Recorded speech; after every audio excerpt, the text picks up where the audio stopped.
یا ایھا الذین آمنوا اذا نودی للصلاۃ من یوم الجمعۃ فاسعوا الی ذکر اللہ، اے ایمان والو جب اذان جمعہ ہو جائے تو پھر دوڑو جمعے کی طرف، نماز پڑھنے کی طرف دوڑو۔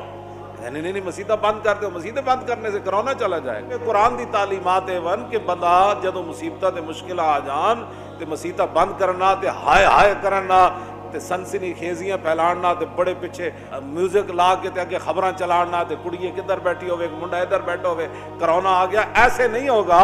اللہ نے فرمایا جو تہاڈے تے مصیبتاں آ جان تو پھر تسی کی ہائے ہائے کرنی، پھر پٹنا ہے، پھر قوم مر گئے نا۔ وَاسْتَعِينُوا بِالصَّبْرِ وَالصَّلَاةِ، اے میں جڑا غزوہ احد شریف دا خطبہ بیان کیتا نا، اودے چ حضور نے فرمایا جو مسلمان ہے نا، وَمَنْ كَانَ يُؤْمِنُ بِاللَّهِ وَالْيَوْمِ الْآخِرِ، جو اللہ اور قیامت پر ایمان رکھتا ہے وہ کیا کرے؟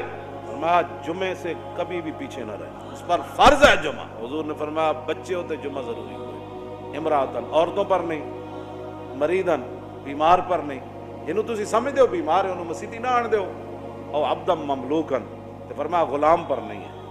ومن استغنا عنہا استغنا اللہ عنہ، فرمایا جڑا جمعے دی کوتاہی کرے گا پھر اللہ کے ساتھ اس کا کوئی تعلق نہیں، اللہ اس سے بے نیاز ہے۔ پھر جو جمعے سے پیچھے ہٹے گا، یہ تو حضور نے اپنے سامنے 3000 لڑنے کے لیے وہ کھڑے تھے، حضور نے اس موقع پر فرمایا ومن استغنا عنہا استغنا اللہ عنہ، اللہ اس سے بے نیاز ہو جائے گا، پھر اللہ سے اس کا کوئی تعلق نہیں۔ واللہ غنی حمید، اللہ بے نیاز بھی ہے اور ہر تعریف کے لائق بھی۔